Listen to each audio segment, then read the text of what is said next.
But it's the only way you're ever gonna learn. You look back and it's all in the past. I'm dwelling on the thoughts I cannot say to you. If I don't say the words, then maybe it's not true. And it feels alright. Welcome along to NUFC Manners. Those were the days, and as always, handing you over to George. What year are we looking at today, George? 2003, 2004, Steve. Great stuff, mate. Over to you. Okay, thank you. Hello, everybody. As usual, I'll start off with sort of putting things in place. Looking at there's the squad, good squad actually. If you're a picture buff, the cinema buff, some of these names I don't even recognise. Never mind see them. Grams was number one. Mystic River, the station agent. I can remember seeing that one, but don't know much about. Kill Bill, didn't go and see that. And number 5, I think, was equally Dogville. Not my style at all, I'm afraid. But somebody must have watched them because they made a lot of money, that's for sure. And if you're a music buff, well, even some of these are a bit mystifying to me. The Ketchup Song was number 1 for 30 weeks. I mean, incredible. Dilemma by Kelly Rowland, Nearly by featuring Kelly Rowland. If You're Not the One, Daniel Bedingfield. Lose Yourself, Eminem. Cheeky Song, The Cheeky Girls, of course. And Feel, Robbie Williams. So some nice music there, but the films, I'm afraid, were lost to me. I didn't see many of them. In terms of football, well, stadium being finished a couple of years now, and we're filling it week after week. You know, the average crowd again for this season is nearly 52,000, which is just incredible, really.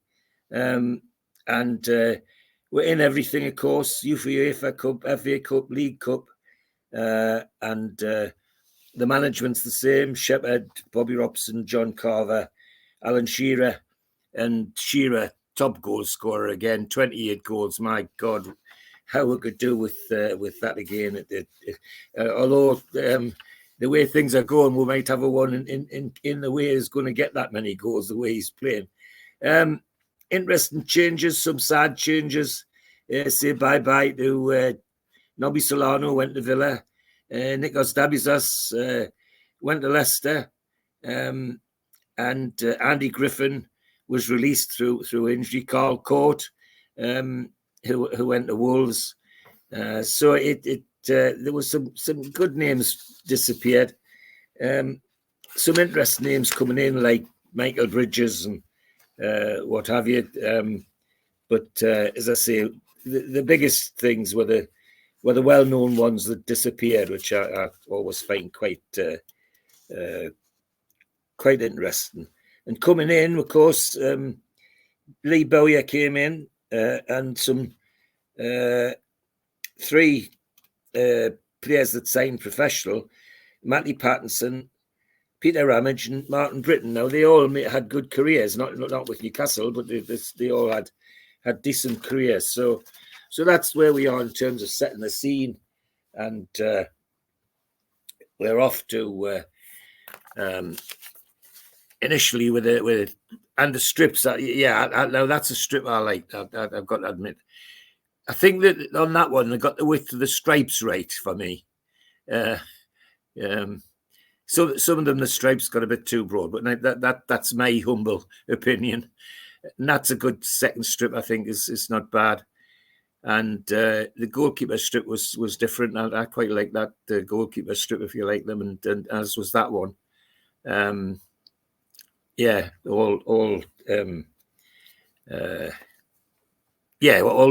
new. I mean, new every year, of course, but it's interesting to see how the changes have developed. And we start the year, of course, not with a league game, but with a European club game at Partizan Belgrade. And it's interesting that when I look at this data I pick up, I think one of the things I pointed out to people last time, and to you, Steve, was that the writer comments on the conditions, and sometimes they're amusing. Well, the conditions on these ones are amusing. First game, and he says conditions hot, hot, hot. Well, I don't think he was actually applying to the game. It was in Belgrade, and of course, the Red Star Belgrade Ultras got into the game, got into the crowd, and caused a lot of bother. So I think that's the hot, hot, hot he was talking about. However, good game. We more than held our own, and is one of the last goals he scores for Newcastle United. On 39 minutes, Nobby Solano puts the 1-0 up, and that's how it stays. We hold on to the end for a 1-0 win, which is great. It got a bit tasty after that, though. I mean, we had Harper, Elliott, Hughes, Bramble, and Chopra booked. I don't know what Harper could book for, probably pushing in the area or something. And they had Radovic, Savic, Rajta, Savic, Kadkar, all booked as well. So 5 bookings on either side. So, and I think that's part of probably what the hot, hot, hot refers to, because it got really, really tasty by the sound of it. And never mind, it gets off.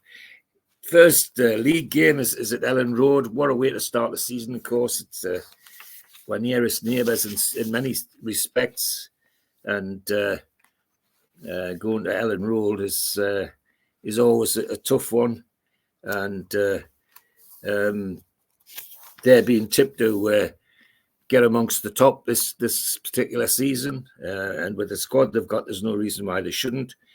We are talked about in the papers as being mid-table, which I think was really, really underplaying us, but never mind. That's where we were. So we set off to Leeds, and it's conditions warm, and it's typical hard game with Leeds United. It's very like a derby almost to me, and it gets a bit spicy, and Di Matteo, who's playing at the centre back for them, brings Shearer down within 20 minutes, and he gets up and takes the penalty himself. So we're 1-0 in the lead. 24 minutes, Mark Viduka for Leeds levels the scores, and that's how it stays till half time. After half time, the game's taken by the scruff of the neck, which surprises me, but he never did it for us, but he certainly worked hard for us, and that was Alan Smith. Alan Smith took this from midfield, took this by the scruff of the neck, and really give us a hard time. So it was no surprise when Smith himself, on 57 minutes, put Leeds 2-1 in the lead. And that's looked like it was where it was going to end. But when you've got somebody like Shearer in the team, things don't end that. And typical Shearer, an innocuous ball to the corner, and nobody bothers to go for it but one man, Alan Shearer. And he cuts back from the corner to the edge of the box. And before Robinson, the Leeds goalkeeper, can move, it's 2-2. Wham, wham, bang. Thank you, ma'am, Alan Shearer, 2-2. And the teams, well, Given, Hughes, O'Brien, Woodgate, Bernard, Bowyer, Dyer, Speed, Robert, Shearer and Bellamy, and Jenna, Samiobi, and Solano on the bench.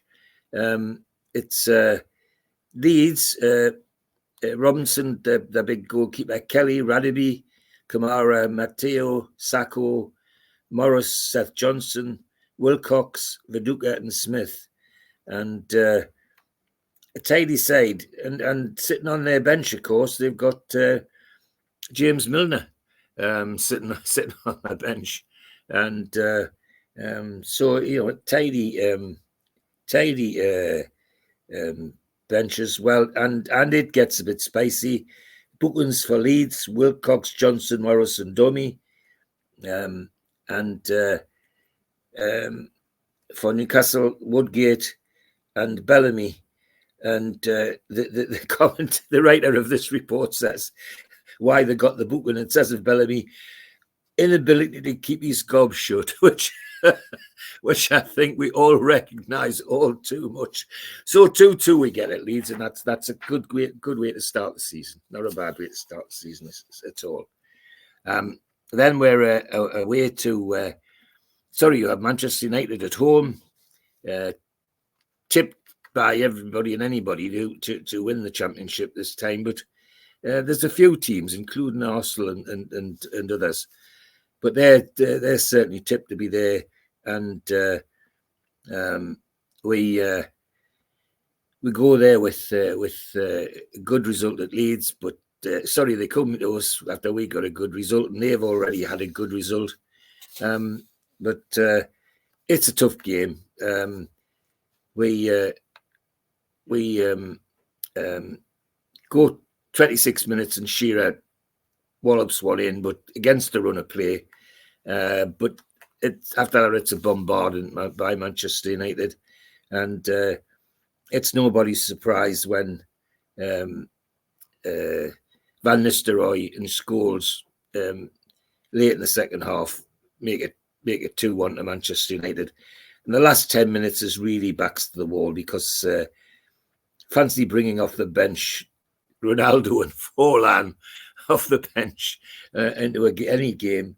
But never mind, they held out, and it stayed 2-1. Could have been a lot worse.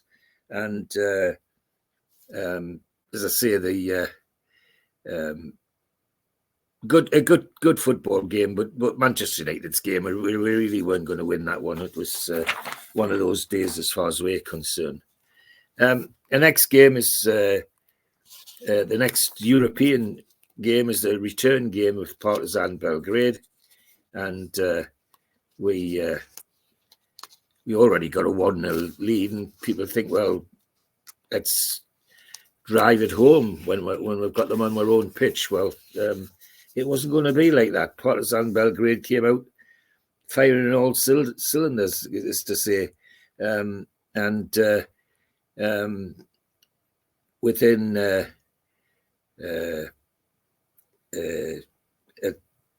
no time at all, they were shown that they weren't going to lie down, and 0-0 at half time.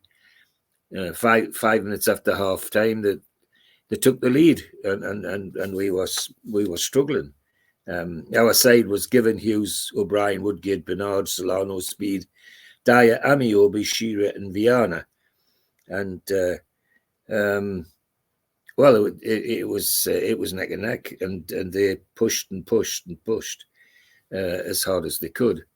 It went to penalty shootout, and the conditions on this one are quite funny as well. Very dry until the penalty shootout, when a tear or two was shed. In other words, it's another penalty shootout that Newcastle didn't win. In fact, we were awful. I think it was, I think we only scored 2. Anyway, that's something forward to think about, and if we go forward, and the next home game is a home game in the league against Birmingham City. Birmingham, a side that's struggling already early in the season, look like they're going to be fighting relegation, and the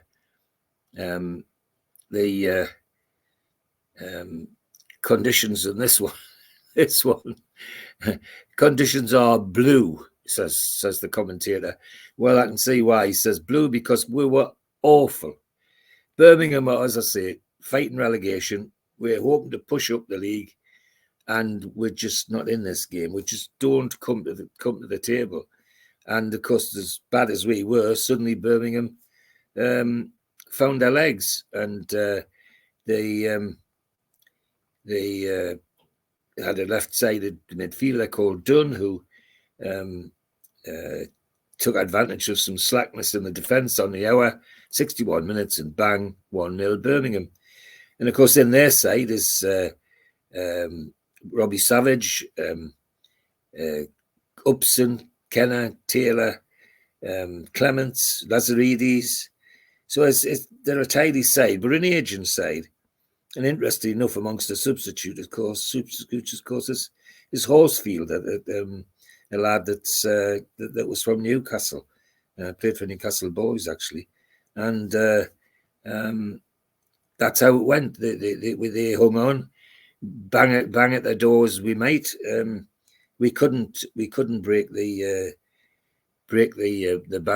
defensive barrier, and we lose to Birmingham 1-0, which was a huge surprise and disappointment. I can remember the reverberations around the Gallagher corner when the final whistle went. It was dreadful. It was dreadful.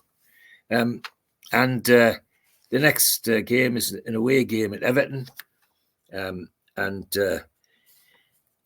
always interesting games at Goodison Park for me. It's an old-fashioned traditional ground at the time, and it was beautiful September 3 o'clock kickoff. Conditions glorious, says the commentator, and well, it's a glorious game, and it's a one where there's going to be goals. I mean, you've got Shearer and Robben and Bellamy on our side, and they've got Rooney, Radzinski, and Gravison on their side. So there's going to be goals, that's for sure. Well, and Shearer scores the first one. On 59 minutes, we get a penalty, and Shearer pops it in. And everybody thinks, well, we're on our way to points here. But then Radzinski tears down the right-hand side and slots one in for them to make it 1-1. And then, lo and behold, on 82nd minute, because it's getting spicy now, we get another penalty for Shearer to slot in. And at 82 minutes, everybody thinks, well, that's it. We've got 3 points. Well, they hadn't counted on a big man called Ferguson in their centre as their centre forward. And Rooney gets knocked over, and Ferguson steps up and takes the penalty, and it's 2-2. But a hard-fought game, an entertaining game. It has to be said. However, you just need to look at how many people got booked to see what sort of tackles were going in. For Everton, for example, Watson, that's our Stephen Watson it used to be, Lindelof, Jeffers, Ferguson, Stubbs, and just before the end, Naismith got sent off for a professional foul. He brought Bellamy down, who was on a fly and run. And then the Newcastle side, Robert, Bernard, Griffin, Jenas, and on 65 minutes, Bellamy. And as the commentator says again, failure to keep his gob shut, which we know that of Bellamy. But a good 2-2 draw at Everton, and an entertaining game for the fans that were there. Next game is Bolton Wanderers at St James's Park. Now, Bolton are another of the sides that are struggling. We really, really should be winning these games. And Bolton have other ideas. They come to shut up shop, and that's exactly what they did. There was more than 10 men behind the ball. Everybody that could get on the pitch was behind the ball. And it was hard work. And try as we might, we couldn't break the deadlock. 0-0 at half-time. 0-0 at full-time. In damp conditions, says the reporter. Our side, given Griffin, Bramble, Woodgate, Bernard, Solano, Dyer, Speed, Shearer, Bellamy, Robert, and Bolton, Jaskalainen, Charlton, Goaty, Tome, Gardner, Nolan, that's our Kevin Nolan eventually, Giannopoulos, Okocha, Campo, Jorgasev, and Davis. A tidy side, but an aging side, and they weren't expected to do very much. In fact, some commentators had them relegated. But on this performance, they're going to take some breaking down, and we just couldn't. That's how it stayed, 0-0. Very disappointing for the full house that was there for that. And we then go to another UEFA first leg match. against NAC Breeda, and at St James's Park with nearly full house, or a Wednesday night match, European match, and that speaks volumes for the supporters. Side unchanged, well, slight changes. Hughes is in at right back, and instead of Griffin, and we given Hughes, O'Brien, Bramble, Bernard, Jenner, Speed, Dyer, Bellamy, Shearer, and Robert. And on the bench we've got Ambrose, Amiobi, and Viana. And it's a good side. Breeda have some Dutch internationals in it. Babos, their goalkeeper, is an international. Penders, Schnelling, Petto, Seedorf, a very, very talented player, and for many years for Holland, and he was in that side at the time, and indeed was their main man. However, tidy side or not, it was a night when Newcastle were on their mettle, because they from the start they were going to have a go at this, and they did. And 31 minutes Bellamy, 37 minutes Bellamy, 59 minutes from a corner, a header by Bramble, 77 minutes, a thunderbolt from Shearer. And on 89 more minutes, Darren Ambrose, who'd come on for Dyer, fired in and on with the last kick of the game almost to make it 5-0. Very, very, very creditable victory forward. There's no doubt about that. And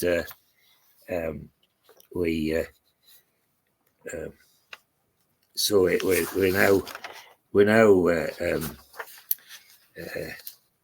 off to Arsenal, and it's a weird game at Highbury, and a tough game, one which we give it as much as we got, but at the end of the day, we're just not. They're just too strong for it. And with the stars on their side, Henry's, Silva, they're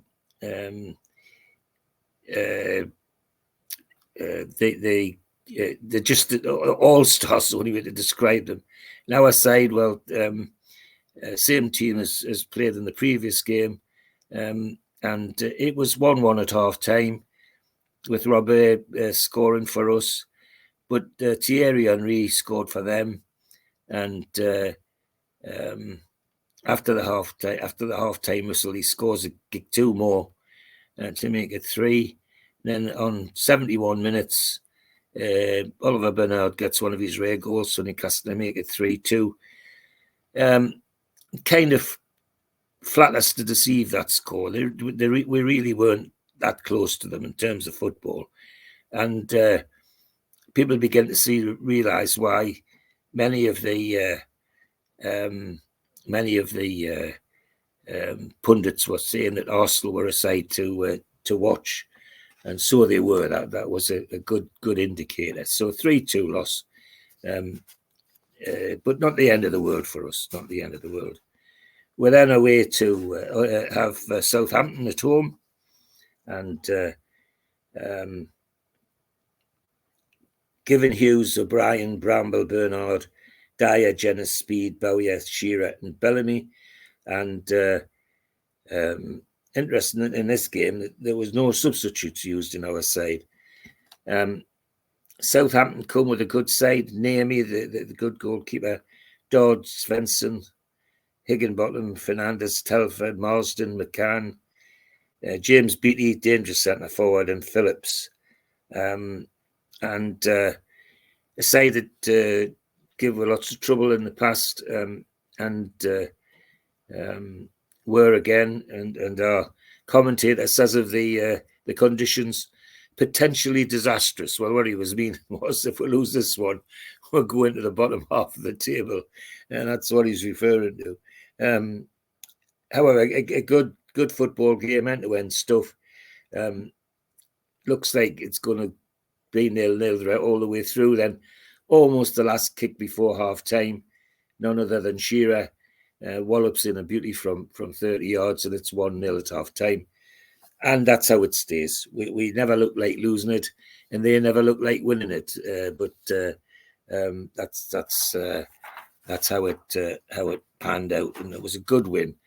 And then we have the second leg of the UEFA first round tie against Breeda, and everybody's hoping that we don't give this away because we're on a good run, and we don't. We go and do what's necessary, and unchanged team. Steve Harper goes in for Given, and John Anderson comes into the side for the first time in European football, and it's a good game. And Breeda make a much better fist of it this time than they did at St James's. An 8:30 kick-off in Holland in Breeda, and they played virtually an unchanged team with Seedorf being the main man again. And it's not a bad football game, but never going to be a lot of goals. Breeda are sensitive to letting in a lot more and virtually adopt a man-to-man marking policy, which kills the game in many ways. But so what? It doesn't really matter. And the game settled by none other than Laurent Robert with a free kick from nowhere, one of these missiles from outside the area, and we come back with a 1-0 victory, which is much to everybody's satisfaction. Next match is away game to Middlesbrough, what I call in my old-fashioned way the Tyne Tees derby, or Tees Tyne derby in this case, and it's going to be a good game. Middlesbrough are playing well, and so are we. Interesting teams. Given, Hughes, O'Brien, Bramble, Bernard, Bowyer, Dyer, Speed, Jenna, Shearer and Amiobi. Some slight movement from Bobby Robson, but basically the same squad. And on the bench, Harper, Griffin, Loa, Viana and Robert. Middlesbrough with some big names in their side. Schwarzer, the goalkeeper. Quadru, Cooper, Southgate. There's a name we know all about. Gareth Southgate. Danny Mills. Danny Mills of the television fame, who was not a Newcastle fan, that's for sure. Bolo Zenden, Boateng, Mendieta, Christie, Nemeth. They really did have some stars on their side and were playing some real football. And of course, on the bench, the little Brazilian Juninho was there, and the star Italian Macaroni and Greening was also there, ex-Manchester United man. So a good, entertaining game, end-to-end stuff. It looks like it's going to be 0-0. It would have been, except that Middlesbrough forgot to mark a big, tall lad called Amiomi on the 21st minute, and from a corner, he just, he always had to stoop to head it in. It was so low. But 1-0 to the tune, and that's how it ended. A very good win. Alan Woolley was the referee who was always prepared to talk after a game. Got him into trouble sometimes, but we're now where we've got all this rubbish secrecy with VAR. Well, Alan Woolley wouldn't have had any of that. He would have explained whether they liked it or not. So that's another good win, and sits we're nicely at the right end of the league and not looking over our shoulder, which is nice. We're now away to Fulham, and this is going to be an entertaining game. They're playing well. At Loftus Road, because Craven Cottage is being redeveloped, so they're playing at QPR's ground, and big names in their side, some familiar names as well. Van der Sar, Leacock, Bomisel, Knight, Goma, who's they got from us, Lidwinski, Pembridge, Clark, who they got from us, Malbranc, Buari, Sahar, who they got from us. I mean, it's an interesting mix anyway, with our side, Given, Hughes, O'Brien, Bramble, Bernard, Bowyer, Jenner, Speed, Rowe, Shearer and Amiobi, and substitutes Harper, Loa, Stephen Caldwell and Viana. Entertaining game. Within 8 minutes, we're 2-0 down. And you would guess there would be two ex-Magpies that would put were there, Clark and Saar. And we're 2-0 down within 8 minutes. And just before half-time, Laurent Robert makes it 2-1 and it makes it look that little bit better than it was. After the half-time whistle, we come out again, and it's a different Newcastle. It's a Newcastle that's going for it and led by none other than a bloke called Shearer. And nobody was surprised when on 51 minutes he was upended in the box by Goma, our ex-centre-back, to get a penalty in which he scored. And then on 56 minutes, only 5 minutes later, bang, a pile driver from the edge of the box, and we're 3-2 in the lead. And that's how it stays. Entertaining game, but the one that we deserved to win, and we did win. It's interesting that the conditions our reporter says is shaken but not stirred, which is an interesting description of a 3-2 victory, but never mind. We're then home to Portsmouth, and again we should win. Portsmouth are down the bottom, that they really aren't kicking up the grass at all. They're in the doldrums, and our side's unchanged, Given, Hughes, etc. And their side has some interesting names in Hislop, of course, who we know, Stevanovic, Stone, Quasi, Faye, Andy Faye, who we get involved with, Yakubu and Terry Sheringham. A good footballing side, but one is, on the wrong side of 30, unfortunately. So their staying power is limited, and they really were never in it. We went out and just went for it.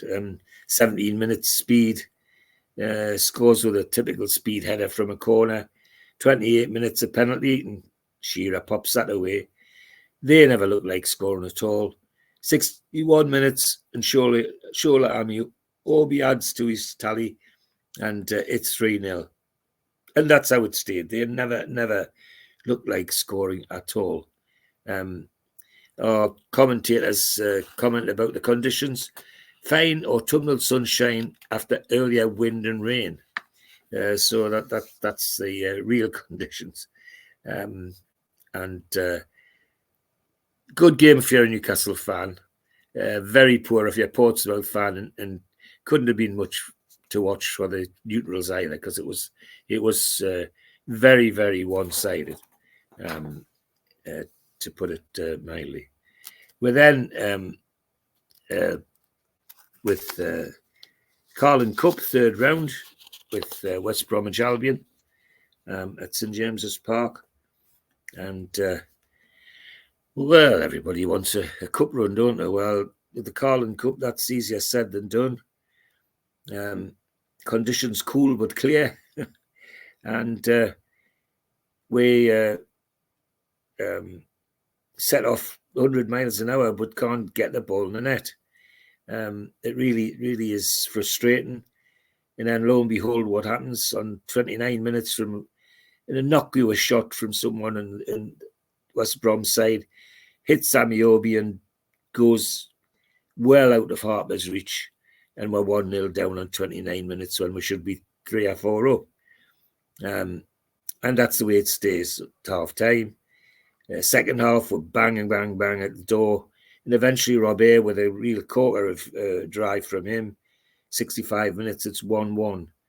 And So we're headed to extra time, folks, and everybody thinks, well, it's just a matter of time. We'll take this off them, but well, didn't the reverse happen? 101 minutes, and Hughes, the dangerous attacker, makes it 2-1, and that's the way it stayed.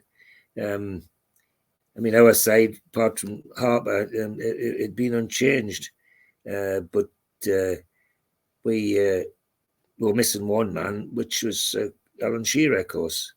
He had an injury and came back onto the bench, but it was clear he should have been on from the beginning.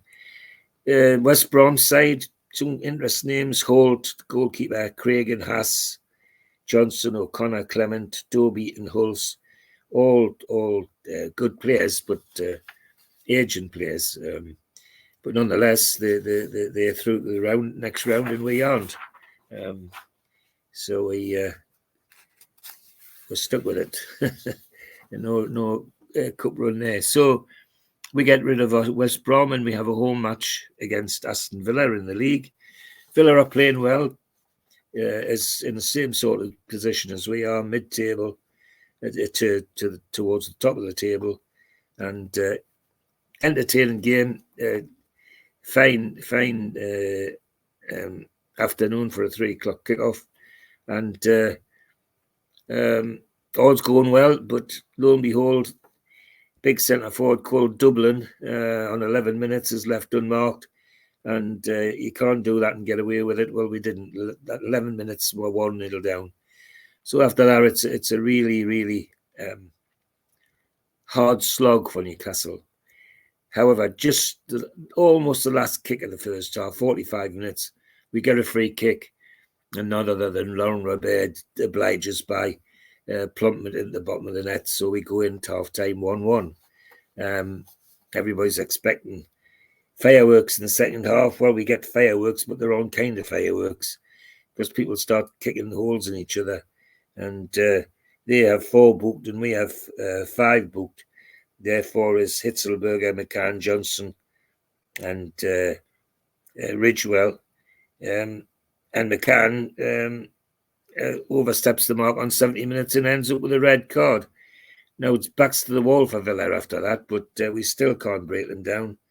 And our bookings, Bowyer and Speed, were booked, but fight as we did, man advantage, we couldn't break them down, so it ends up as a 1-1 draw, which is sad. Next game is away game is at in Basel in Switzerland for the UEFA second round first leg match, and interesting side. The Basel, they got lots of well-known, obviously lots of the well-known Swiss internationals in, but they also got some other internationals like Jimenez, Spanish, and Yankin and Chipperfield are Swedes, but good players, and they've got a good side. It's small stadium, packed, of course, but we go and give it a go. Unfortunately, we're asleep for the first 20 minutes when Cantalupi, the Italian player, and Chipperfield, the Swedish player, make it 2-0, and we're struggling. It looks like we're on the way out of this. But then 13 minutes, we get a free kick. 15 minutes, rather, get a free kick, and bang, and it goes from Laurent Robert. 37 minutes just before half-time, Bramble hits a header from a corner, and it's 2-2 at half-time. And that's look how it might stay. End-to-end stuff in the second half, but nobody looks like they're going to score a goal. And then lo and behold, at another corner, of all the people to leave unmarked, Shola Miobi sticking it out like a lighthouse all on his own, heads in to make it 3-2. And that's how it stays, and a very creditable win, because the pundits weren't expecting us to do very much there, to be honest, but we did. Next game's an away game at Chelsea in the Premiership, and kick-off time 4:00, and well, it's a game we never even get into. We really well. I mean, the people who are playing in the European travel and all sorts of things. Well, you can blame what you like, but Chelsea just tore apart. Johnson 25, Crespo 39, Lampard 42, Duff 78, Gudjonsson 84, 5-0, 3-0 at half time, and we just weren't in it. Not in it for 1 minute. Yes, we're missing Shearer because he's injured again, but we still should have enough mettle to do better than that. Chelsea being touted as one of the possible champions, of course. Talented team: Cudicini, Johnson, Gallas, Terry, Bridge, Veron, Lampard, Makelele, Duff, Crespo, and Mutu. Talented side, but still not. Shouldn't have been beaten with that sort of thing. So, well and truly hammered in that league. And the conditions, by our reporter, costly, he says. Costly. He's got a dry sense of humour. Anyway, so our next game is at home. And it's at home to Manchester City, one of the teams that are recovering and being talked about as possible future champions again. So having just had a hammering at Chelsea, everybody goes to this one with some trepidation. Full house again.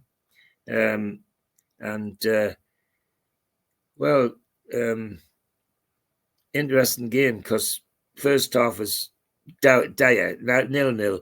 It couldn't have been anything else. Absolutely dire. And in fact, our commentator said the conditions were autumnal, but hushed for the most part, he says.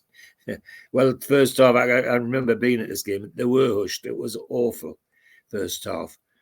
So everybody's thinking, well, second half will be the same, so it's going to be a 0-0 at least. Well, that was without counting somebody called Shearer, who second half just tore Manchester City apart.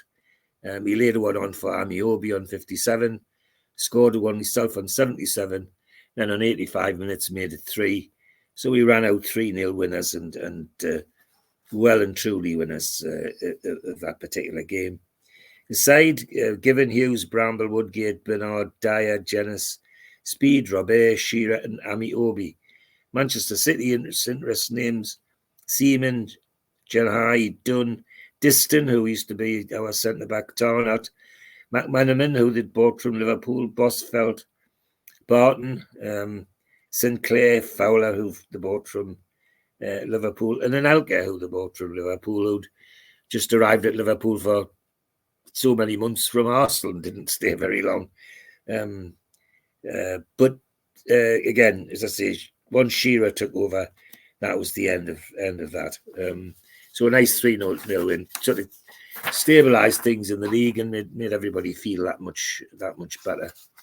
Well, then the return match against FC Ball, and it's St James's, and everybody's hoping that we've got a lead, and away goals counting double, and we're 3-2. So surely we can't throw this away. Well, we don't. It's fairly straightforward, and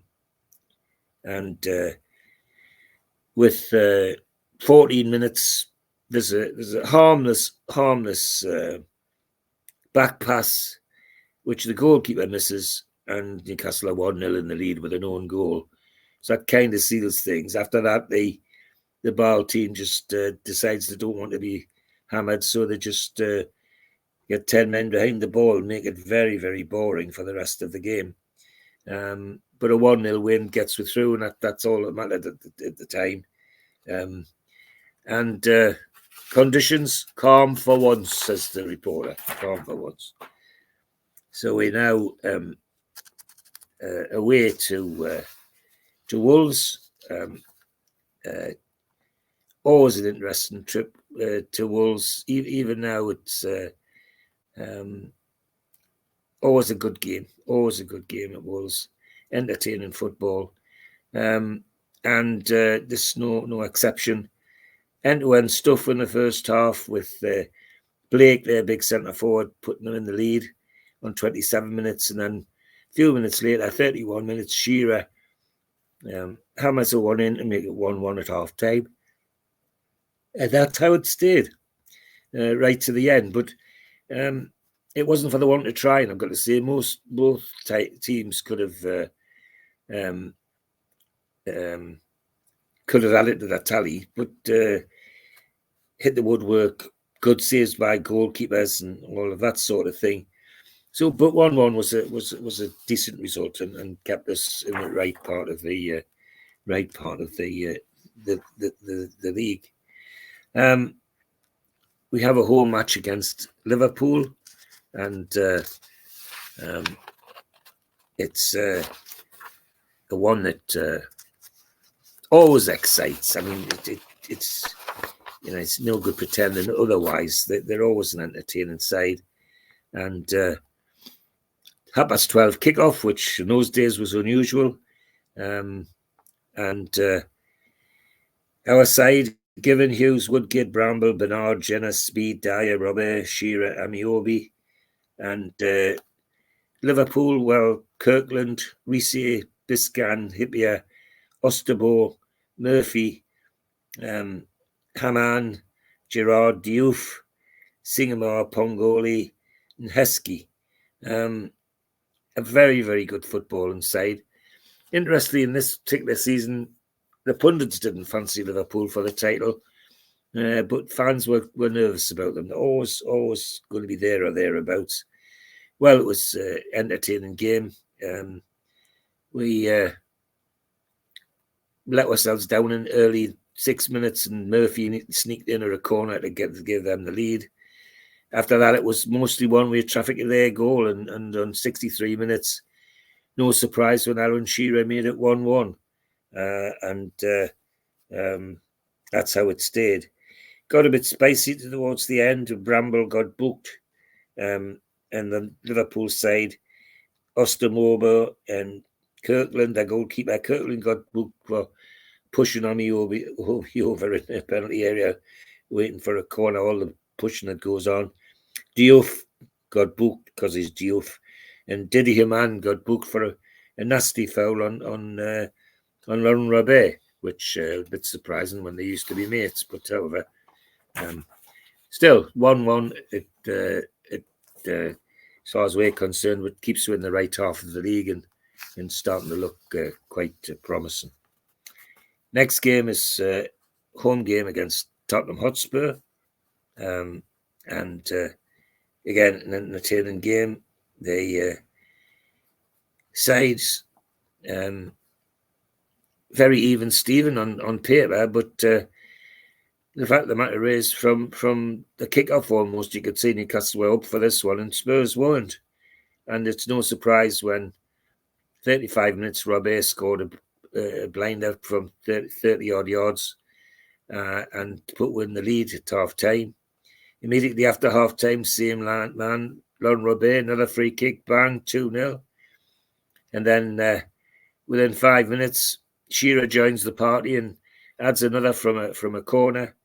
And then on 66 minutes, the same Shearer heads in from another corner to make it 4-0.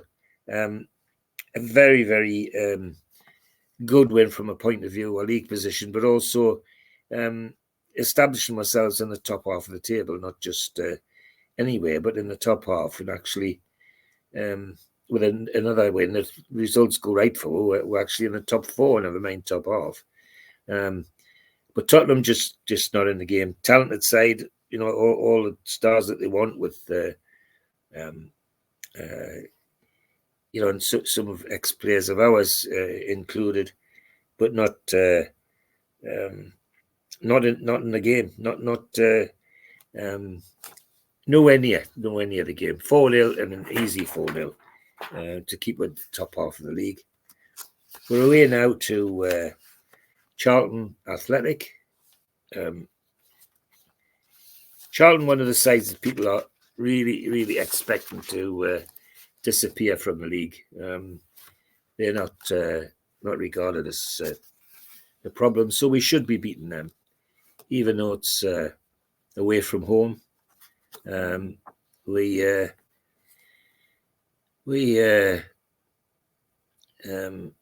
go with a good side, strong side. Given Hughes, Solano, O'Brien, Bernard, Jennis, Dyer, Speed, Robert, Shearer, and Amiobi, with Harper, Colwell, Viana on substitutes bench. Charlton, some good players, but aging players. Kiley, the Irish goalkeeper, Perry, Fortune, Heridison, Holland, Matt Holland, who's now part of the England setup as a physiotherapist. Parker, who we get to know very well, Jensen, Stewart, Ewell, and Paolo Di Canio. So not a bad side, but sadly not a good football game. Very, very dour. Charlton in trouble, so they're not going to give anything away, and it's exactly what happens. They just, at the Valley, they just pack with 10 men behind the ball, and it's hard work. And that's how it stays 0-0 right to the bitter end, and it was a bitter end. It was quite disappointing match from a football point of view, but a point's a point as far as we're concerned away from home. We're then off to another away game at Leicester City, and Leicester again, bottom half of the table. We really should be pressing them, and so it looks like we will. But in their side, they have a little man called Dickhoff, who's a centre forward. He played for Manchester City and one or two other teams. Always a thorn in our side. Don't know why he chose us, but he did. And on 67 minutes, Mr. Dickhoff puts 1-0 down, and everybody thinks, well, that's that. There was, no look at the Walker Stadium forward today. And but then we have substitute. Aaron Hughes has to come off at fullback, and Darren Ambrose goes on as substitute, and they reshuffle the team. And the same Darren Ambrose, he didn't score many goals for Newcastle, but the ones he did were usually good because he could hit the ball. And right with the last kick of the game, came to Darren Ambrose outside the area, wallop, volley, and it's in the top corner. So we get a 1-1 when it looked like we're never going to get anywhere near. The Leicester side, Walker, the goalkeeper they got from Tottenham, Curtis Thatcher, they got from Wimbledon, Howie, who was our own Steve Howie, Stuart McKinley, Isat Simica, Snowcroft, Dickhoff, and Ferdinand. And it's a tidy side, but really a one that we should be beaten. But we got a point. That was second best, but it's better than nothing, as they say. We now come home to a league match against Blackburn Rovers. Blackburn, bottom half the table, another team that we should be beaten. And well, the way we start, it looks like we're going to hammer them, but do everything but put the ball in the net. The team, given Hughes, O'Brien, Bramble, Bernard, Jennis, Speed, Solano, Robert, Shearer, and Chopra, and hammered away, but it just wouldn't happen for them. Blackburn, Friedel, Neil, Babel, Todd, Gresco, Emerton, Ferguson, Tugai, Mahon, Gallagher, Cole. Anybody's interested. The Turkish guy, Tugai, was a fantastic player, very dangerous, and gave us a lot of trouble. And of course, our own old friend Andy Cole was there as well, but not necessarily giving us much trouble that day. We hammered away, but Blackburn held out, and then lo and behold, 72 minutes, Gallagher, the dangerous midfielder, sneaked through and made it 1-0 to them. And from then on, it was 10 men on the goal line for Blackburn. No way were they going to let us through. So we very disappointing loss to Blackburn because it made us slide down the table to where we didn't want to be. And so we're now at Southampton, and Southampton, various history about Southampton. It's not usually it wasn't usually a very happy hunting ground for us, but we go with hopes of getting at least a point out of it. Well, I don't know why people were worried, because from the minute we stepped on the pitch, a little man called Dyer just took the game by the scruff of the neck, and Kieran Dyer just tore Southampton apart. 24 minutes he scored himself. 39 he laid on a one for Laurent Robert, and on 67 he made it 3. Southampton, I don't think Southampton got a shot on our goal. We absolutely flattened them, and it was a surprise because Southampton had been playing well. And a 5:30 kickoff, by the way. These things starting to creep in because it's on TV. And Southampton's a good side. Naomi, Dodd, Luke Fram, Svensson, Higginbottom, Telfer, Andre Svensson, Prutton, Pahars, James Beattie and Phillips, and Omrod on the bench. A good side normally. Well, good side or not, Newcastle just demolished them 3-0. But it was the Kieran Dyer show. There's no question about that. He ran the home. So that's us through the third round of the FA Cup, by the way. That wasn't a league match. It was the third round of the FA Cup, and everybody's pleased about that, to say the least.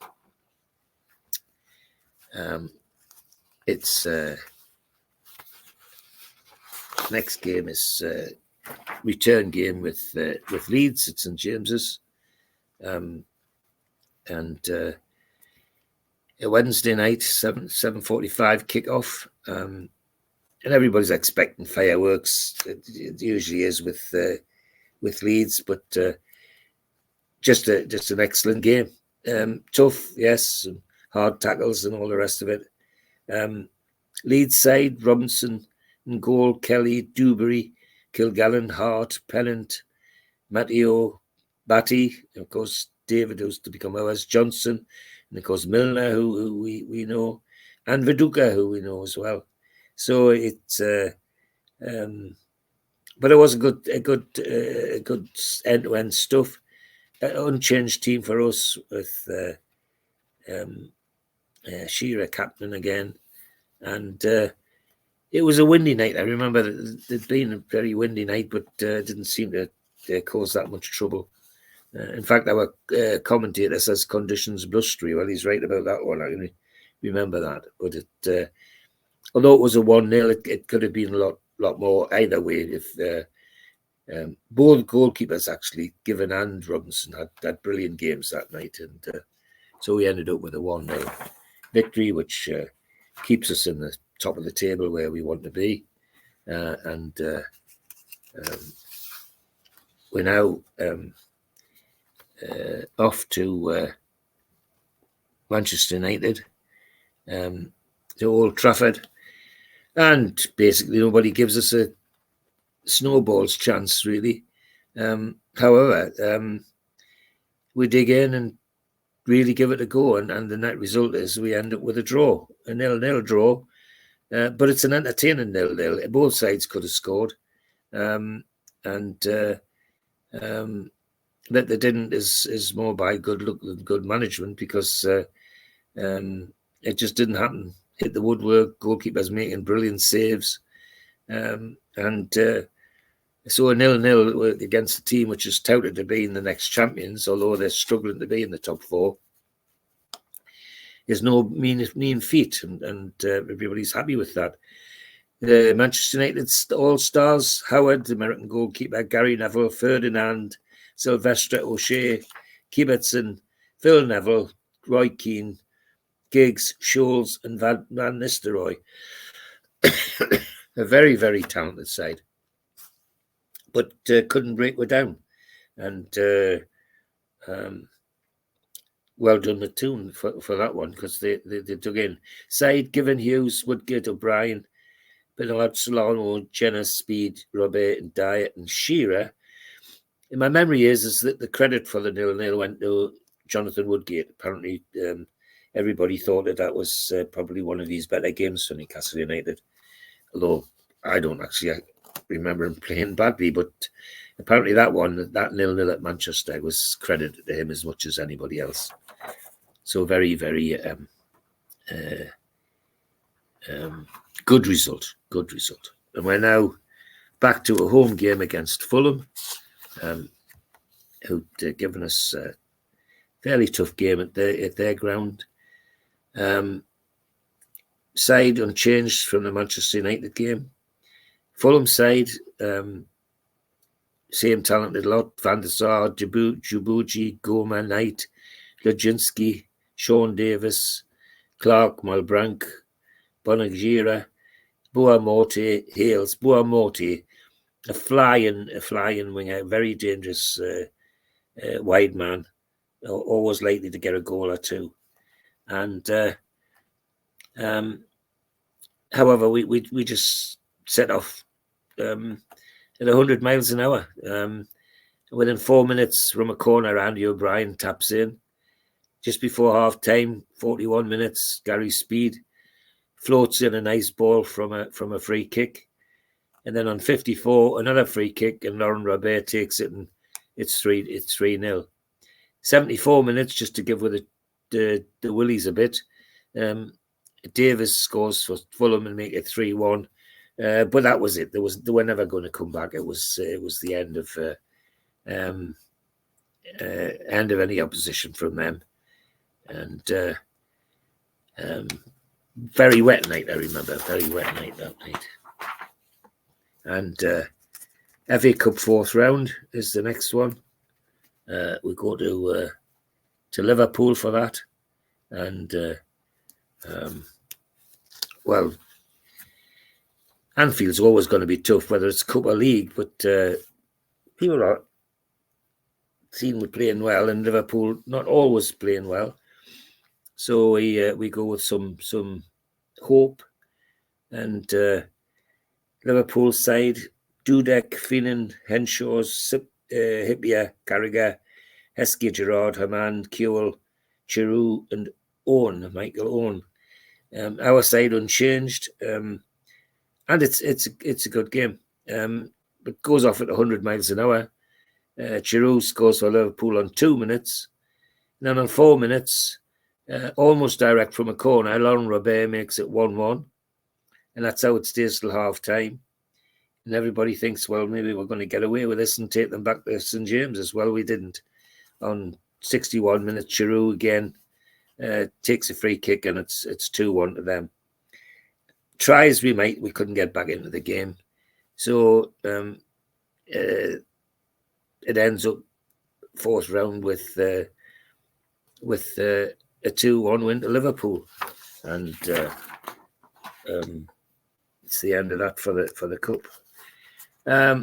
Next game is a Premiership game against Birmingham City at Birmingham, and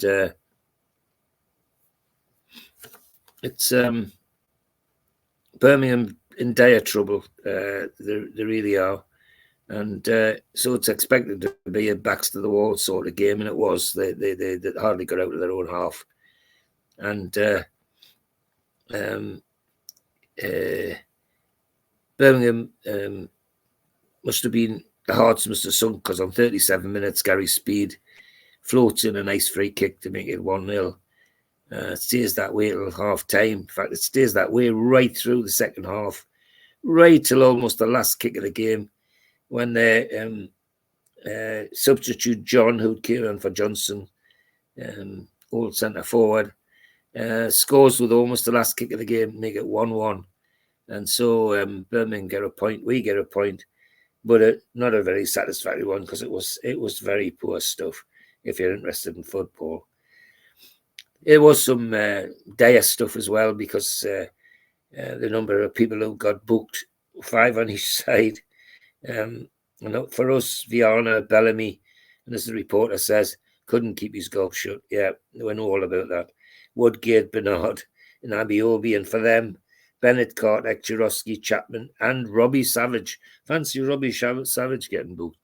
I would have thought that was a given with him in the side. Anyway, 1-1. Good, hard-fought draw, but one that keeps you in the part of the league where we want to be, instead of looking over our shoulder. The next game's a home game against Leicester City. An interesting game. Leicester are now struggling a little bit further down the league, and we're now well and truly in the top half of the league, and a couple of wins, and we could be doing better than that. Leicester City, Walker, Impey, Taggart, Thatcher, Guppy, Steve Guppy, who we get to know, Dickoff, Frood, Semica, Davidson, Scowcroft, and Bent, and Ferdinand, of course, on their bench.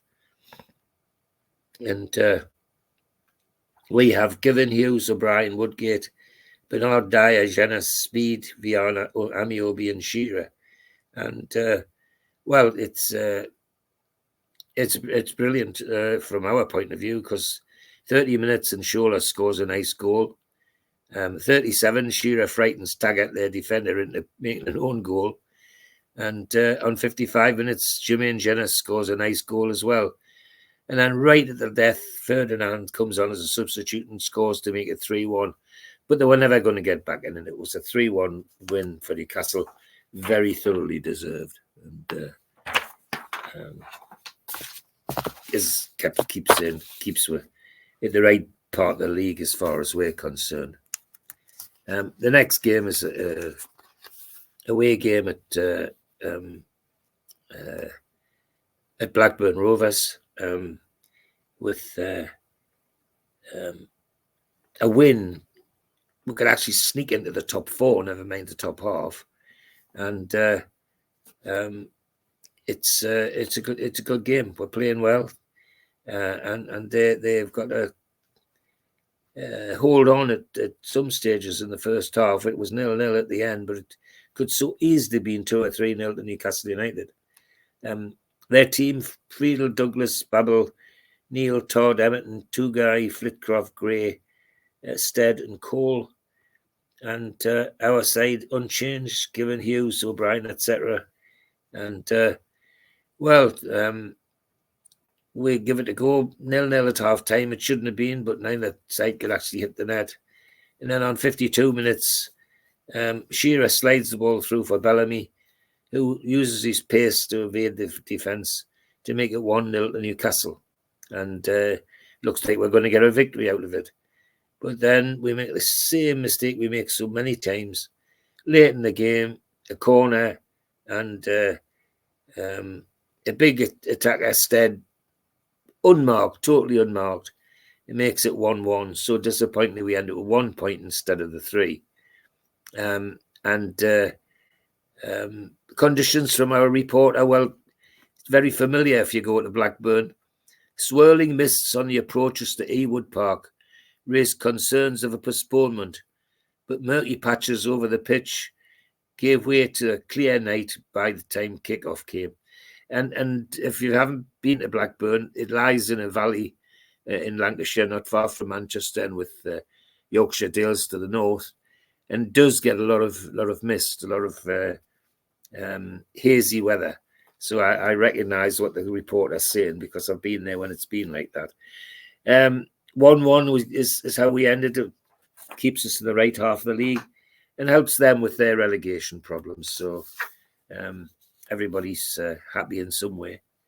But then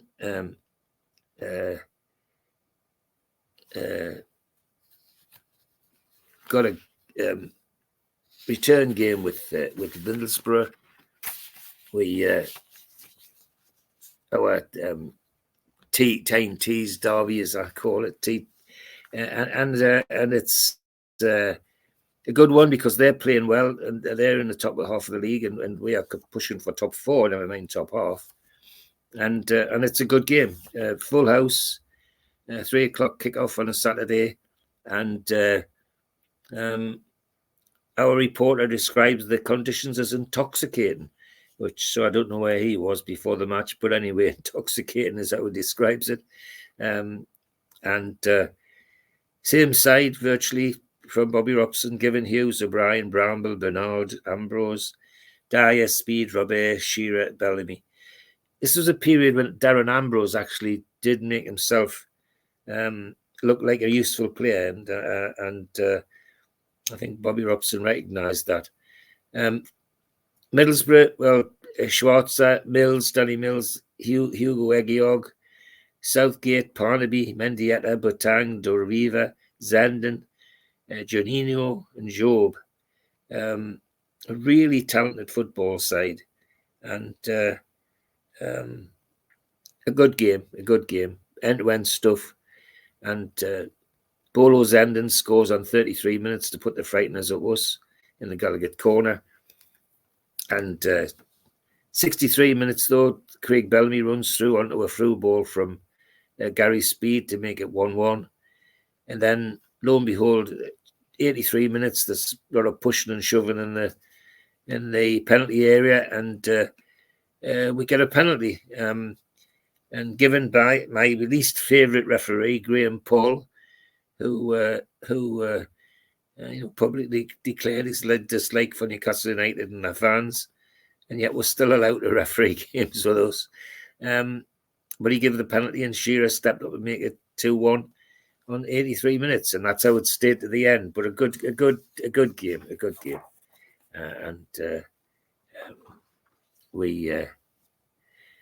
We then move on to the third round, second leg of the UEFA Cup against Vallengranda, and it's interesting because we'd seen when it kicked off that we were going to take this one by the scruff of the neck and win it easy. But Shearer scored on 20, and everybody thought, well, that's it. But on 25, their bright attacker called Hagen equalised, and they seemed to come alive. They starting to threaten us, but 47 minutes just after half-time, Shola Amiobi makes it 2-1.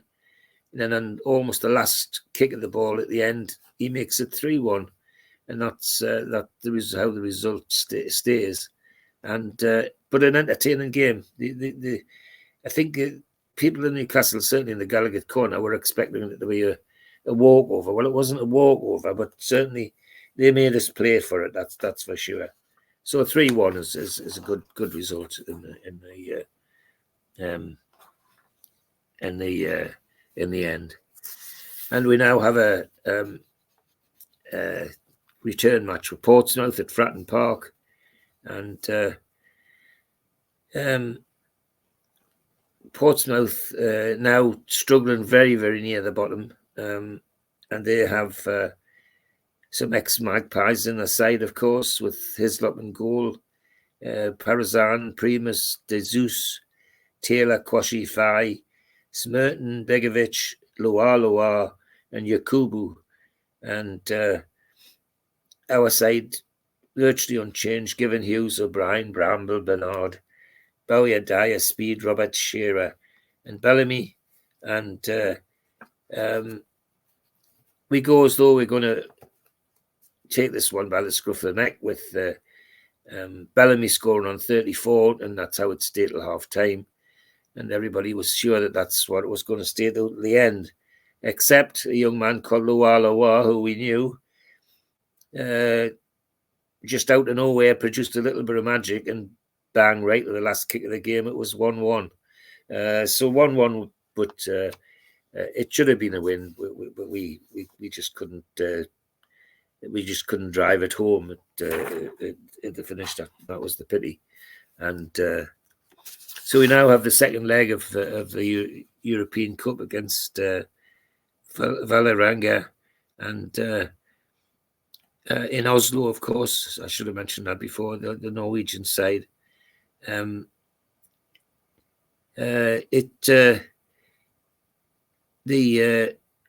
reporter says conditions chilly, but an afternoon kickoff meant it was no worse than it was back uncomfortable at games in England. Pitch was free of snow, but not well liked by the Toon players, who were choosing to train in England instead of getting the chance to have a workout on it 24 hours earlier. I remember the row about that, because there were a lot of people saying, well, you should have gone another 24 hours there.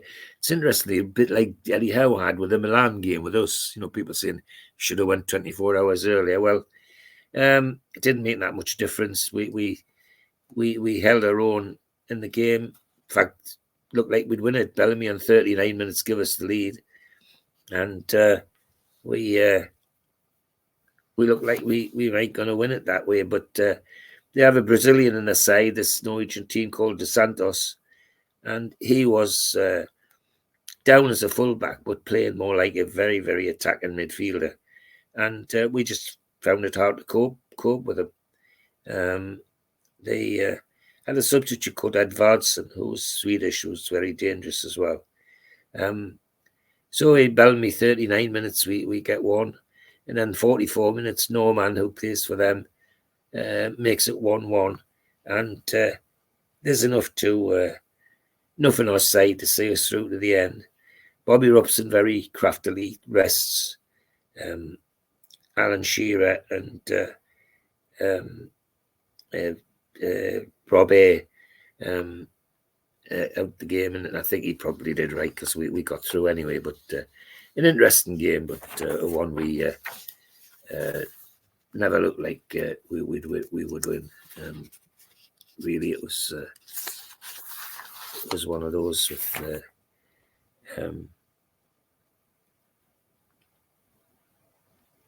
yes. We now got very quickly after that, we have the other fourth round first leg against Real Mallorca at St James's Park, and full house again.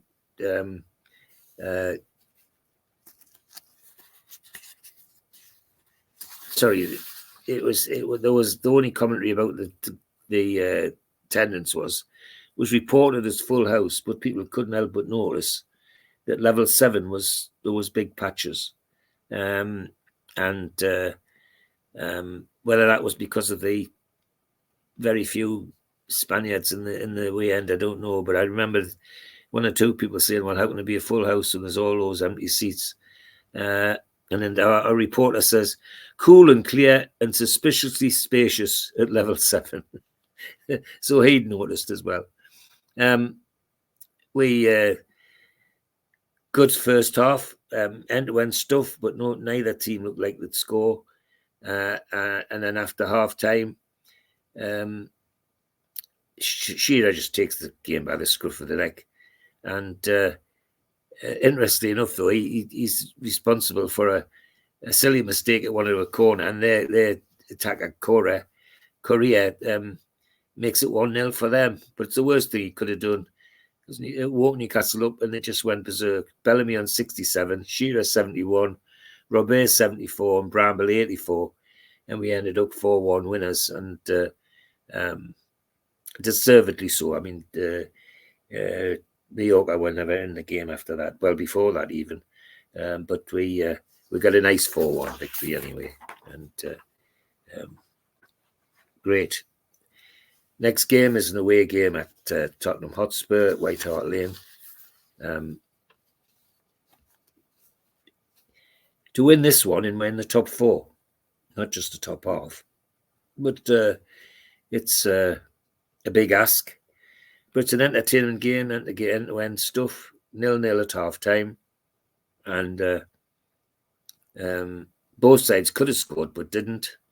Tottenham team, some familiar names: Keller, Carr, Stephen Carr, that came to us, Chirico, Doherty, Gardner, King, Brown, Keane, that's Robbie Keane, Ziege, Canute, and Jermaine Defoe.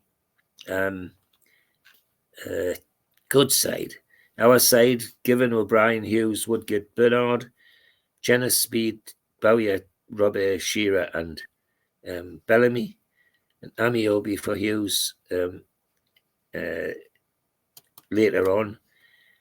0-0 at half time, end-to-end stuff, but nobody could score. And then, lo and behold, as typical, 86 minutes, the ball goes into the penalty area and it's knocked about like a bagatelle.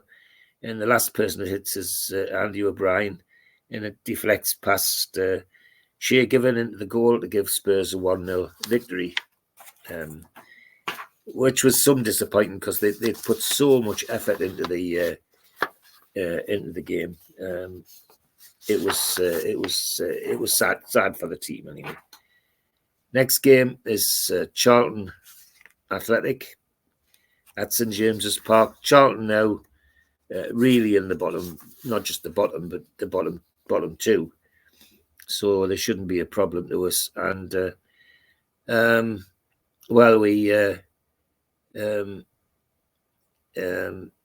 we didn't even give them a chance.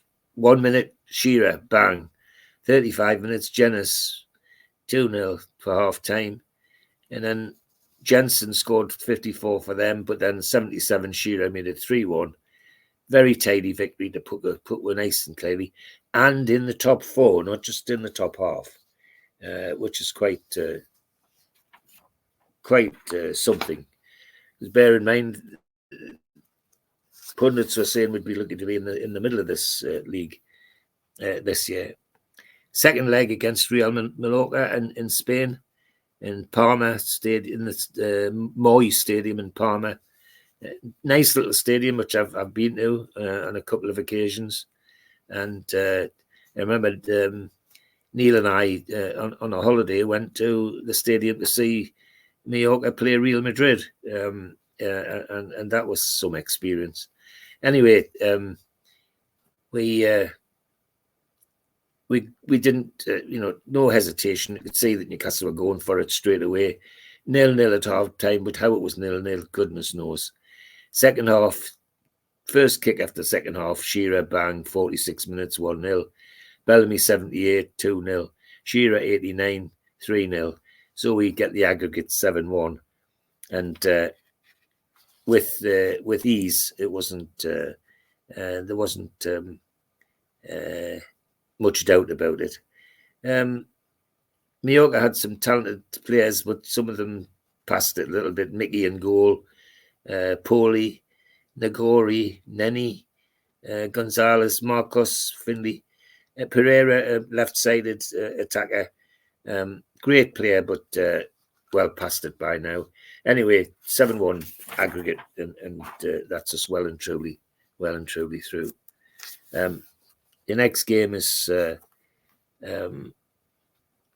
Bolton Wanderers away.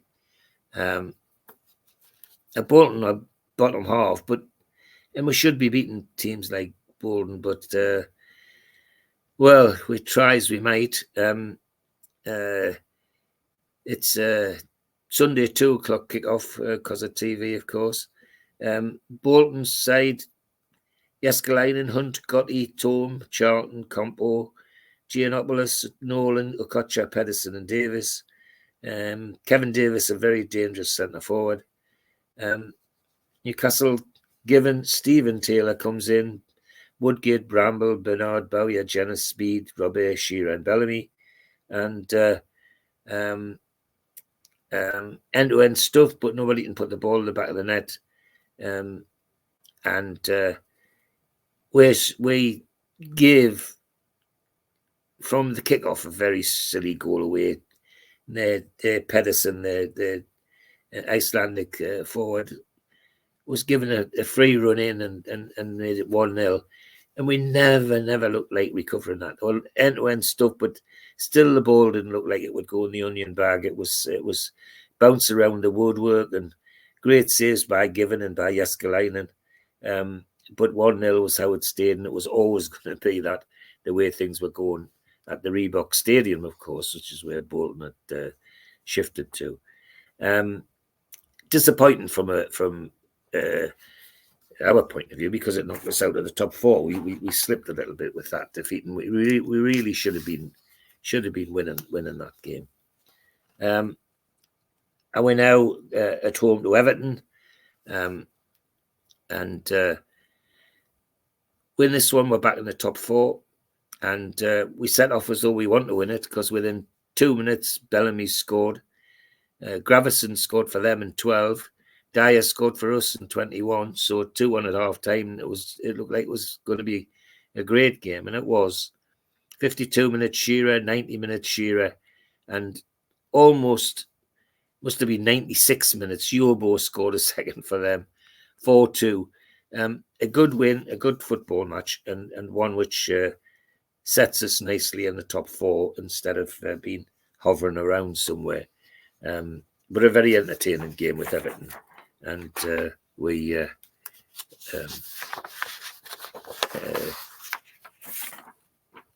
got the best out of it. Is best to say. Next is a Thursday night match in Holland, in Eindhoven, for the European Cup, UEFA Cup quarter-final first leg against Eindhoven. Eindhoven's one of Holland's top teams at this time, so it's not going to be easy. However, the team give great account of themselves, never going to give it up. They score Kesman, very dangerous attacker, on 15 minutes gives them 1-0, and they're convinced that's them on the way to a big victory. Well, Newcastle dug in, and they weren't going to give up. And then just on half time, Alan Shearer hits a volley that comes back off the goalkeeper, and Jermaine Jenner stoops to head in the rebound to make it 1-1, and that's how it stayed till the end. So a very creditable 1-1 in Holland. Everybody was cock-a-hoop about that. With Eindhoven, some plate names people might know: Boogland, Van Brommel, De Schaaf, De Jong, Hesselink, and Kesman, and all names had played for the Dutch team for many years, as well as playing for Eindhoven. But a 1-1 draw, but an entertaining 1-1 draw, and really good show as far as we're concerned in terms of making progress in the European Cup. And we come back from Eindhoven, and we have a match with Arsenal, who are now sitting proudly at the top of the league, miles ahead of anybody else by now. And obviously they're going to want to do their best to get points out of this game. And they do. It again, very entertaining game, 4:00 kickoff on a Sunday, and end-to-end stuff, but tries the mate on either side could stick the ball in the back of the net. 0-0 at half time, and you would put your money on it being 0-0 at the final, and it was one of those games. They could have played another whole day, and I don't think anybody would have scored. So 0-0 against Arsenal, who were, as I say, by now top of the league by a long way, and the draw meant we stayed in the top 4, which was very creditable. As I keep saying to you, we weren't even given the chance of being in the middle of the table by the pundits. So it's a very creditable performance by Robbie Robson and the side. But this was an entertaining game, even though it was a 0-0. And Arsenal went away probably the less happy, because they were top of the league and wanted to stay there. And never mind, it didn't happen for them. It did for us. Second leg of the PSV Eindhoven quarter-final came rather, and a great game, good game, entertaining game. 9 minutes Shearer gives us 1-0. 52 minutes they get a penalty, and Kesman, the dangerous attacker, puts that in to make it 1-1. And it looks like it might stay like that. But then on 66 minutes, none other than Gary Speed from a free kick by Lauren Robert. The ball's bouncing around the penalty area like a pinball. It drops the feet of Gary Speed, who volleys it into the top corner to give we're 2-1 and through to the next round, the semi-final round on 3-2 aggregate, and everybody's absolutely thrilled to bits about that. We get there. The next game is Aston Villa at Aston Villa. Win here and we're well and truly cemented in the top 4, and surprising everybody in some ways. Although the season before we'd managed top 4, so I don't know why, but never mind. That's one of the problems of being Newcastle, really. So nobody expects out. Well, we expect and go to Villa, who are right next door to us in the league. And it's a good game. 0-0 half time, 0-0 at final. But in between, some very, very good football, some dangerous football. And unchanged side, Given Hughes, Woodgate, O'Brien, Bernard, Dyer, Zenas, Speed, Robert, Shearer, Bellamy, Aston Villa, Sorensen, Samuel, Johnson, Melberg, De La Cruz, Barry, Hitzelberger, Henry, Solano, that's our Solano, Crouch, and Vassell. Very tidy side, but lots of entertaining football, but nobody going to win this one. It's a 0-0. Towards the end, it got a bit spicy. We had Shearer, Speed, Bridges, and Given booked. Bridges came on as a substitute. And they had Delaney, Postema, Whittingham, and De La Cruz all booked. And then right at the end, our O'Brien, is sent off for a professional foul. Now, my memory of this foul is he did something the players seem to do every game that I see at St James's Park at the moment. A bloke went past him 100 miles an hour and he just didn't get out of the way. He just stood in his way and clattered into him. And he got sent off for that professional foul. Well, if they were doing that sort of standard now, we would see people sent off every day of the week at St James's at the moment. But perhaps that's just my jaundiced view of the world. I don't know. We now come back to the UEFA Cup semi-final against Olympique Marseille. Exciting stuff at St James's and full house again. Team: Given Hughes, Bernard, O'Brien, Woodgate, Viana, Speed, Robert, Ambrose, Shearer, and Amiobi. And Bobby Robson lays out his cards by playing so many positive attacking players on the side, not wanting to stay back. Marseille, good side, lots of internationals in it. Barthez, their goalkeeper, they got with Manchester United.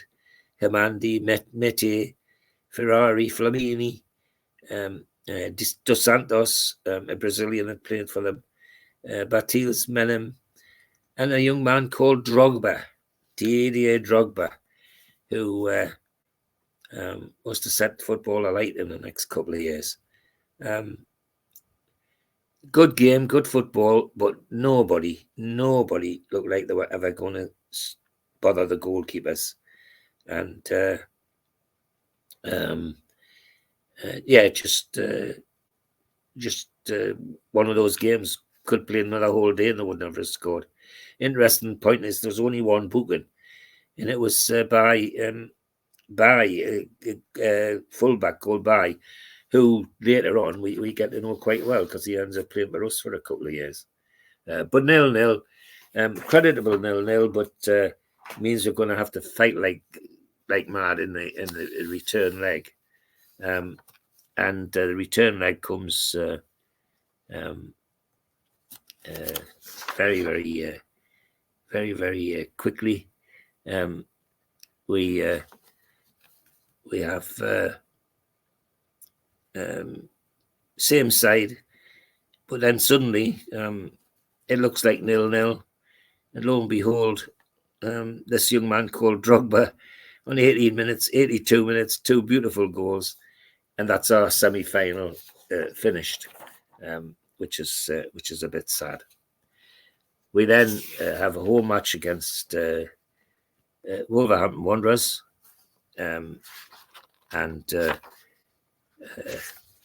we want this to stay in the top 4. Hard game, but one which Wolves want as well, because they're not. George, I think I've been watching these games. I think you've missed 2 games out, mate. Two games, I believe. I've got it down as Man City and then Wool. Yes, right.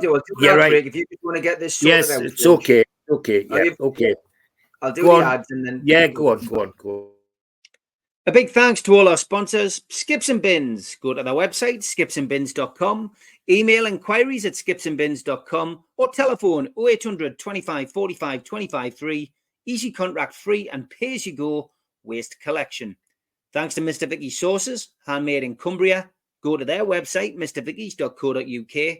Email info@mrvickies.co.uk or telephone 01768 210 102.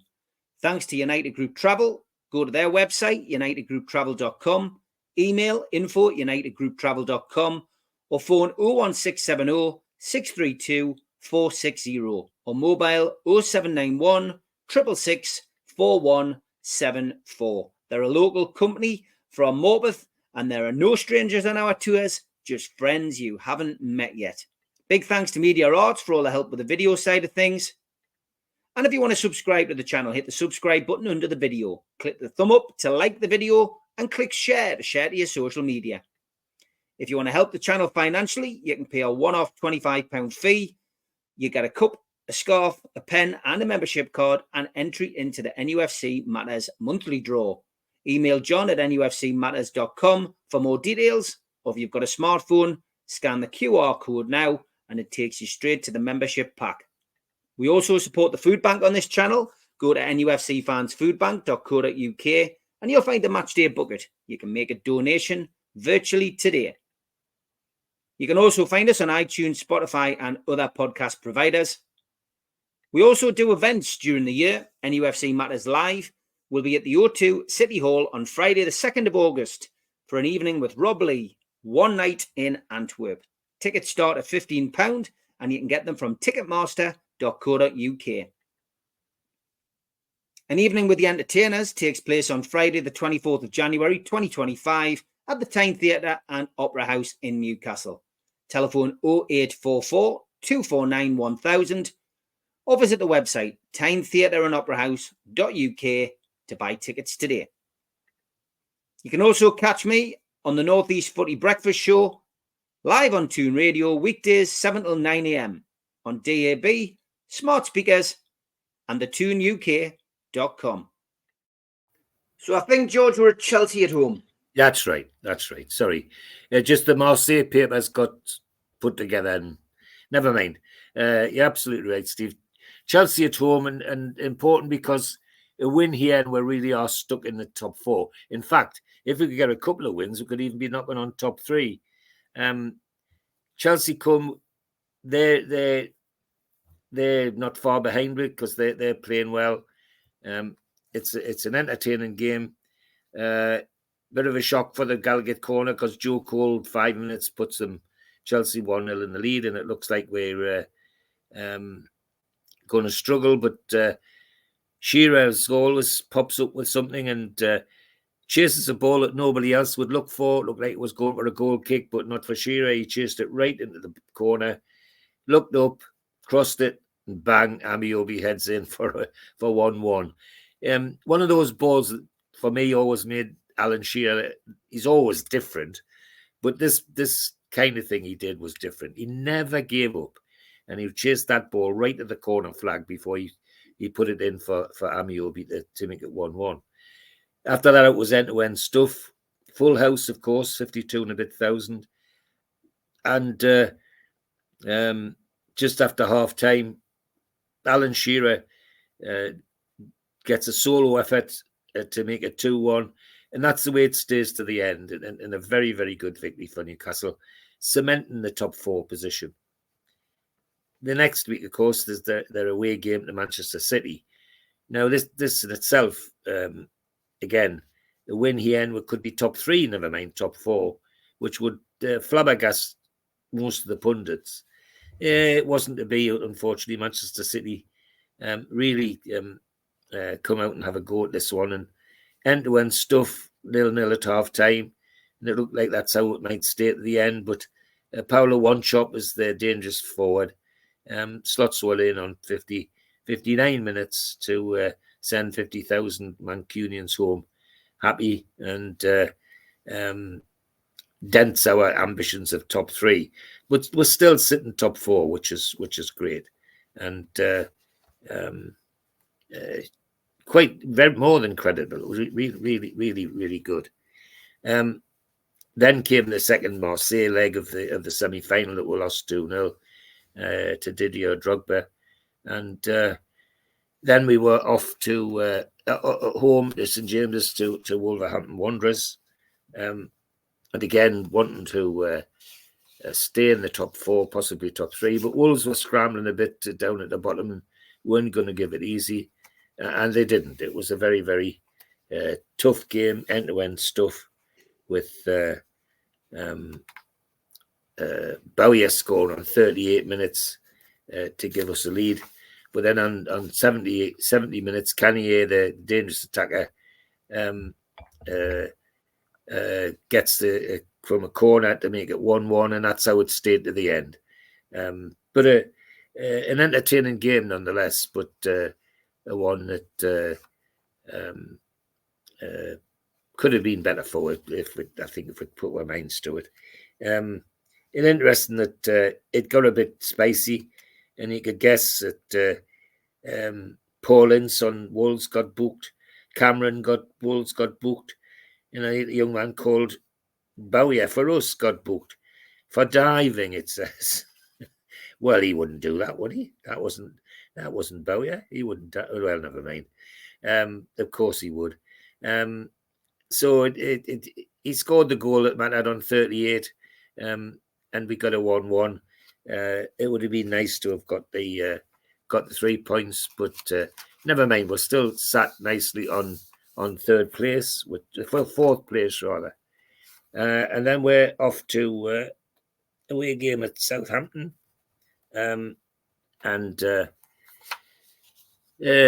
tough game, but we'd given them the run around before, so could we do it again? Well, we did our best. 7 minutes Amiobi, 19 minutes James Beattie, 35 minutes Bowyer, 39 minutes Titus Bramble own goal, and then on 88 minutes Griffith, they're a dangerous Dutch attacker, made it 3-2, and everybody was going home to a 3-2 defeat. And then right at the death, Ambrose is one of these pile drivers, 90 minutes, bang, 3-3. So we get a draw out of it, which is great, and it at least cements the 4th place that we've been holding for quite a few weeks now. The pity is, if we'd won, we would have been 3rd, and that was sad. Anyway, we now go to the last game of the season, and who would choose Liverpool away as the last game of the season? Only the Premiership would do that to us. A good game, entertaining game with Liverpool side: Dudek, Fillin, Risi, Hippier, Carragher, Murphy, Gerrard, Haman, Kewell, Heskey, Owen. And we've got Given, Hughes, O'Brien, Bramble, Griffin, Bowyer, Speed, Ambrose, Dyer, Shearer, and Amiobi. And great game, good football, end-to-end stuff. And it's no surprise when Amiobi, because we're playing well, Amiobi on 25 minutes gives with the lead, and it looks like we could be heading for a surprise there. But on 67 minutes, a little man called Michael Owen makes it 1-1, and then after that, it's back to the walls for the Newcastle United. But they hold out. It's not as though it's a sneaky win. They hold out, and it's great.